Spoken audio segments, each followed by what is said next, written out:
పదవులు శాశ్వతం కాదని పవర్లో ఉన్నప్పుడు ఎంత మంచిగా పనిచేశామన్నదే ముఖ్యమన్నారు బీఆర్ఎస్ వర్కింగ్ ప్రెసిడెంట్ కేటీఆర్. గ్రామ సర్పంచులు చాలా కష్టపడి పనిచేసి రాష్ట్రాన్ని ఓడీఎస్ ప్లస్ గా మార్చినందుకు సలాం చేస్తున్నానని చెప్పారు. రాజన్న సిరిసిల్ల జిల్లా కేంద్రంలోని బీఆర్ఎస్ పార్టీ కార్యాలయంలో సర్పంచులకు చేసిన ఆత్మీయ సత్కారం కార్యక్రమంలో పాల్గొన్నారు కేటీఆర్.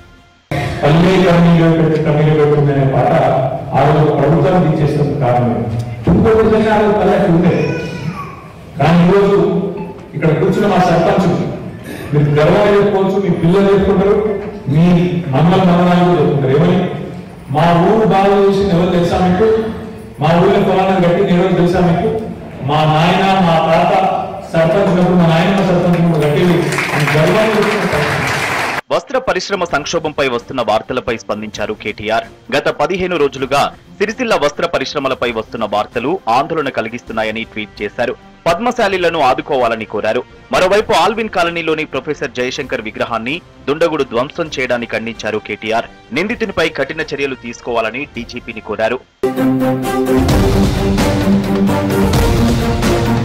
సీఎం రేవంత్ రెడ్డి ప్రభుత్వం 5 ఏళ్లు కొనసాగాలని కోరుకుంటున్నానన్నారు station Ghanpur BRS MLA Kadiyam Srihari. గత ప్రభుత్వం ప్రవేశపెట్టిన దళిత బంధు పథకాన్ని కొనసాగించాలని డిమాండ్ చేశారు. ఎస్సీ వర్గీకరణకు మద్దతిస్తూ సుప్రీంకోర్టులో సర్కార్ అఫిడవిట్ దాఖలు చేయాలని కోరారు.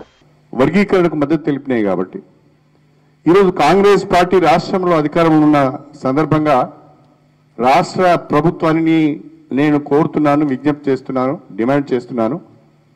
మీరు కూడా తక్షణమే వర్గీకరణను సమర్థిస్తూ సుప్రీంకోర్టులో అఫిడవిట్ ఫైల్ చేయాలని చెప్పి నా డిమాండ్. మంత్రి జూపల్లి కృష్ణారావు పండుగ పూట పచ్చి అబద్దాలు చెప్పారని విమర్శించారు బీఆర్ఎస్ మాజీ ఎమ్మెల్యేలు. మంత్రి నియోజకవర్గంలో ఆర్మీ జవాన్ హత్య జరిగితే మాట్లాడకపోవడం సిగ్గుచేటన్నారు. రాష్ట్రంలో కాంగ్రెస్ పార్టీ హత్యా రాజకీయాలకు తెరలేపిందని ఫైర్ అయ్యారు.